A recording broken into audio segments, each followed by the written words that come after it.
Hallo und herzlich willkommen auf Epic, heute bei uns von Tasmanian Tiger, die Tech Pouch 1 WP.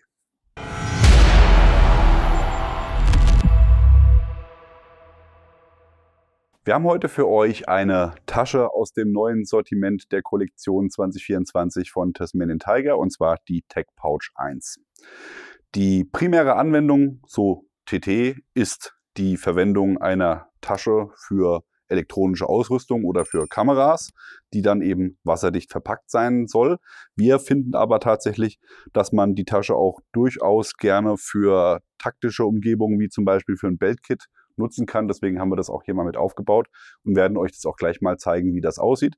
Aber zuerst springen wir natürlich einmal rein und gehen über die Details der Tasche. Die WP1 ist 21 cm in der Breite, 20 cm in der Höhe und 10,5 cm in der Tiefe. Sie verfügt über ein PAL-System auf der Rückseite, das heißt, sie ist Molle-kompatibel, kann dann hier über 4 Reihen PAL-Schlaufen an Molle-Systemen befestigt werden, zum Beispiel am Rucksack oder eben auch am Plattenträger hinten, wenn man es taktisch nutzen möchte, oder auch sonst irgendwo, wo ihr eine Molle-Plattform habt. Zum Beispiel auch das CT-Fahrzeugpanel käme mir da in den Sinn. Gibt verschiedene Anwendungsmöglichkeiten, wo das passt. Darüber hinaus kann die Tasche aber auch anderweitig getragen werden. Dafür hat man hier auch verschiedene Schlaufen vorgesehen, und zwar einmal hier oben 2 Stück und dann nochmal hier an den Seiten jeweils 4 Stück. Das heißt, ich kann die auch mit den zusätzlichen Trageriemen, die es von TT gibt, auch die Brustgeschirre, die zum Beispiel für die Kameratasche verfügbar sind, kann ich das Ding hier auch nutzen und könnte das dann zum Beispiel auf der Brust nutzen oder eben ganz, wie ich das halt brauche, nutzen. Ich könnte zum Beispiel auch einen ganz normalen Gurt oben rumführen und dann nochmal einen unten zur Hüfte, um das zu sichern, um dann einfach die Tasche wie eine Hüfttasche zu tragen an der Seite. Oder ich nehme nur einen Gurt in der Variante und trage es als Hüfttasche. Also da sind die Möglichkeiten sehr variabel. Die Tasche ist aus 500D Cordura gefertigt und ist komplett wasserdicht, deswegen auch WP, steht für Waterproof. Das heißt, wir haben hier eine 10.000 mm Wassersäule und alle Nähte, die ihr hier seht, sind dann innen getaped. Das zeigen wir euch, wenn wir einmal in die Tasche reingehen. An Ausstattung hat sie hier auf der Front noch einmal 2 Reihen Daisy Chain rechts und links verbaut, wo ihr dann einfach mit Shockcord noch Sachen dran befestigen könnt. Das zeigen wir euch dann auch im Beltkit-Setup. Und der Zugang oder der Verschluss ins Hauptfach ist als Rolltop gelöst. Die Tasche hat 5 Liter Volumen. Das ist aber auch variabel in der Größe nochmal nutzbar. Ihr seht, so würde die Tasche hier aufgerollt aussehen. Ich habe sie jetzt quasi für den normalen Füllstand mal gefüllt. Jetzt packen wir mal noch eine Nalgene oben rein in der horizontalen, einfach um mal zu zeigen, so das wäre so die maximale Höhe, um eben noch die Wasserdichtigkeit zu gewährleisten, dass man mindestens hier zweimal das Ganze gefaltet hat. Und dann habe ich hier eben die Möglichkeit, den Rolltopfverschluss trotzdem noch zu schließen. Muss ich natürlich hier einmal die Bebänderung aufmachen. Die ist jetzt schön sauber aufgerollt. Und dann stecke ich das hier an der Seite rein einmal. Hier auch noch mal auf der Seite. Und dann kann ich es straff ziehen.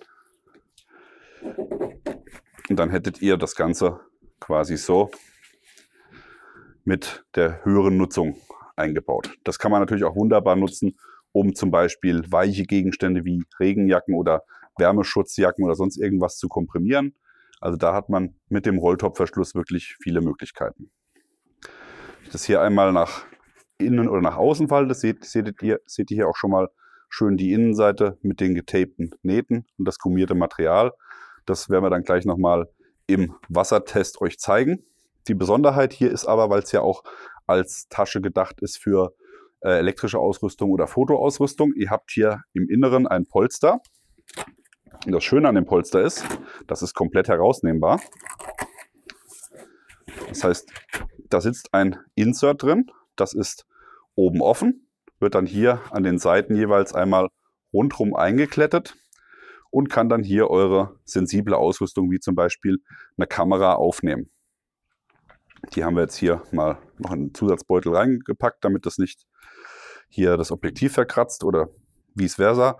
Aber das wäre vom Platzangebot her die Möglichkeit, wie ihr hier die Polsterung habt. Und die habt ihr nicht nur an den Seiten, sondern auch noch am Boden. Das heißt, die einzige Stelle, wo das Ganze nicht gepolstert ist, wäre oben. Das heißt, hier kann ich auf jeden Fall nochmal eine Jacke oben drauflegen, um dann eben auch die Ausrüstung so gepolstert zu haben.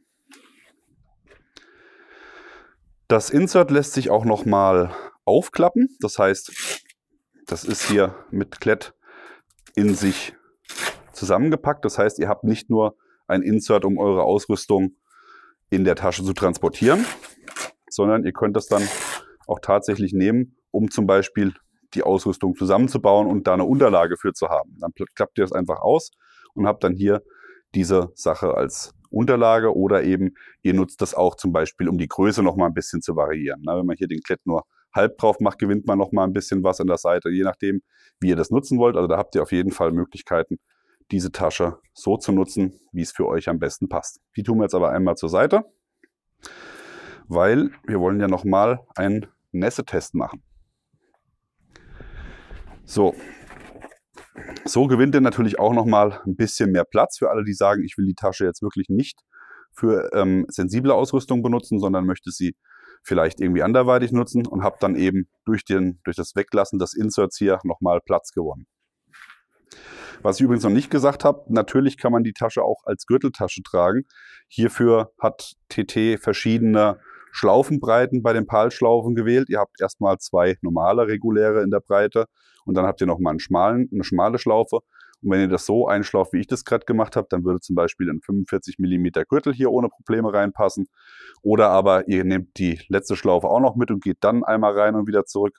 Und dann würden sogar noch breitere Koppeln gehen, um eben einfach auch das Ganze über den Gürtel schlaufen zu können, der keinen Molle hat.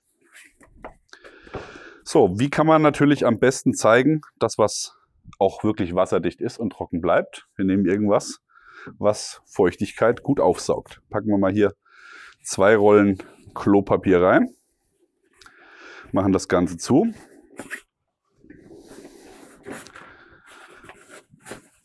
Und dann sichern wir das Ganze hier noch an der Seite.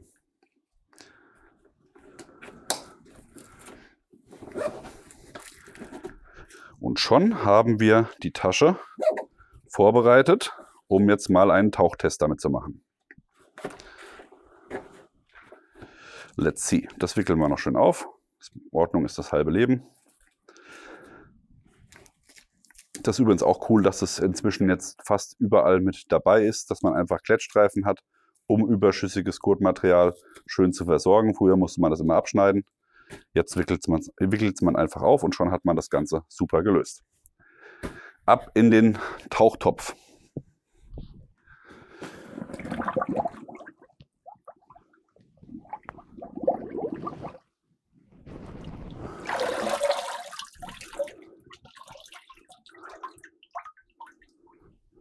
So, gucken wir mal, wo das Geblubber herkam. Natürlich immer die Schwachstelle ist der Mensch. Wenn ich jetzt nicht ordentlich gewickelt habe im oberen Bereich, kann das Wasser natürlich jetzt hier über die Seiten eingedrungen sein, aber das werden wir gleich feststellen. Aber tatsächlich ist das hier trocken. Das Einzige, was jetzt gerade nass geworden ist, ist das, was ich hier mit reinbringe beim Öffnen. Also von daher habt ihr da auf jeden Fall eine trockene Tasche.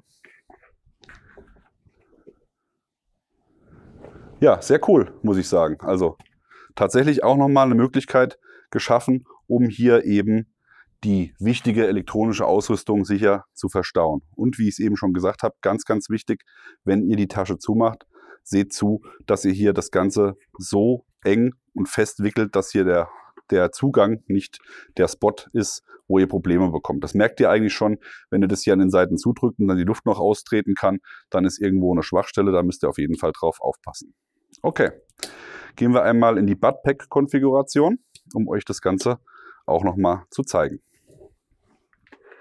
Hier haben wir jetzt mal von Tasmanian Tiger einen ganz normalen Battlebelt genommen. Gibt es auch tatsächlich ein Harness-System, was schon für Jungle Operations vorgesehen ist, was ihr komplett so fertig konfiguriert euch holen könnt. Ihr könnt aber natürlich auch einfach einen Gürtel nehmen und den mit Molletaschen bestücken und spart dann hinten einfach nochmal eine Stelle aus, um eben dann das hier als Buttpack nutzen zu können. Dafür finde ich tatsächlich 5 Liter ist jetzt nicht riesengroß, aber einfach nochmal als kleine Patrol-Lösung, denke ich, eine sehr, sehr gute Sache. Und da werden wir jetzt auch hergehen und nicht das Ganze komplett einschlaufen, sondern wirklich nur mal die obere Schlaufe einhängen, damit ihr seht, wie es aussieht. Wie PAL-Schlaufen genutzt werden, das solltet ihr ja wissen. So, und dann hättet ihr hier ein wunderbares Buttpack und könnt hier eben dann auch noch hergehen und mit der Daisy Chain arbeiten und zum Beispiel dann noch den Poncho auf der Vorderseite befestigen. Und dann seid ihr good to go und habt hier euer Camp-Equipment nochmal um einiges erweitert. Die Tech Pouch 1 WP von Tasmanian Tiger ist eine super Ergänzung, nicht nur für alle, die mit Elektronik-Equipment oder Kamera arbeiten und ihre Ausrüstung ein bisschen schützen wollen und das Ganze eben in einer kompakten Tasche, die auch noch wasserdicht ist, sondern, wie wir es eben auch schon gezeigt haben, sehen wir das Ganze auch hervorragend als Lösung nochmal, als Buttpack-Lösung für eure bestehenden Rigs oder Systeme, wo ihr einfach sagt, ich brauche nochmal eine wasserdichte Tasche, wo ich ein bisschen was zu essen runterbringen kann, wo ich meinen Poncho noch dran befestigen kann und habe dann hier eine super Lösung. Wir hätten uns nur noch auf der Unterseite ein paar Schlaufen gewünscht, um eben zum Beispiel den Poncho unten befestigen zu können, damit das Ganze nicht so weit raussteht. Aber das war ja tatsächlich nicht die Intention der Tasche, dass die als Buttpack genutzt wird. Das ist, denke ich, nur unsere Interpretation, die das zulässt. Aber wäre vielleicht für die Version 2 nochmal zu überdenken, ob man das noch mit reinbaut. Ansonsten auf jeden Fall, wie immer bei Tasmanian Tiger, Top-Verarbeitung und Preis-Leistungs-Verhältnis stimmt auch, kann man absolut nicht meckern. Ihr bekommt die Tech Pouch 1 WP von Tasmanian Tiger überall dort, wo es Produkte von Tasmanian Tiger zu kaufen gibt, natürlich auch in verschiedenen Farben. Einfach mal nachschauen, der Link zum Hersteller ist hier unten eingeblendet. Was sagt ihr dazu? Habt ihr die Tasche vielleicht selber schon in der näheren Auswahl oder schon erworben? Dann schreibt es uns gerne mal in die Kommentare. Wenn euch das Video gefallen hat, wie immer an dieser Stelle liken, Abo, Glocke klicken. Wir sind raus. Bis dann. Macht's gut. Bye, bye.